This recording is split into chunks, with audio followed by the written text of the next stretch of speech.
Kak, bagaimana cara mengerti tentang Tritunggal? Coba buka Kejadian 1 ayat 1, 2, 3. Tritunggal sudah ada di perjanjian lama. Oke?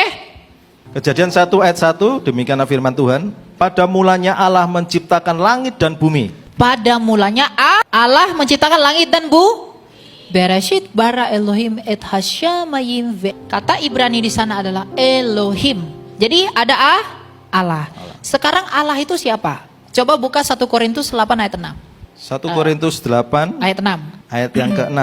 Namun bagi kita hanya ada satu Namun Allah bagi saja. kita hanya ada satu, Allah saja, yaitu Bapa, yang daripadanya berasal segala sesuatu dan yang untuk Dia kita hidup, dan satu Tuhan saja, yaitu Yesus Kristus, yang olehnya segala sesuatu telah dijadikan dan yang karena Dia kita hidup. Jadi tadi di Kejadian 1 ayat 1 pada mulanya Allah menciptakan langit dan Bumi. Allah di sini menurut 1 Korintus adalah Sang Bapa. Baca Kejadian 1 ayat 2 lagi.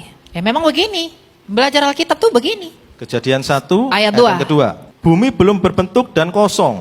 Gelap gulita menutupi samudra raya, dan roh Allah melayang-layang di atas permukaan air. Kalau di ayat 1 ada Allah, di ayat 2 ada roh Allah. Ya, ayat 1 itu Allah itu disebut Bapa, yang adalah Sang Bapa. Yang kemudian yang kedua ada rohnya Allah, berarti rohnya Bapa. Roh Bapa ini siapa?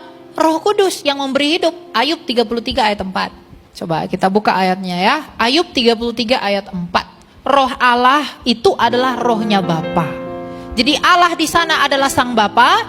Ayat kedua, selain Sang Bapa, Dia memiliki roh yang disebut dengan Roh Kudus. Ayub 33 ayat 4. Ayub 33 ayat yang keempat.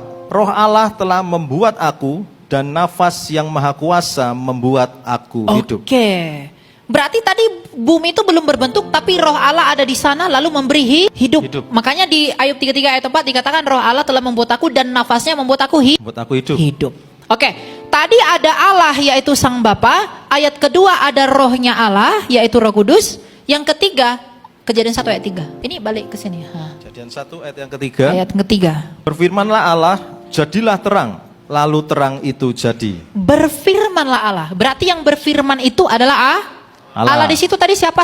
Sang Bapa menjadikan terang dengan berfirman. Berfirman itu berarti kata bendanya apa? Firman.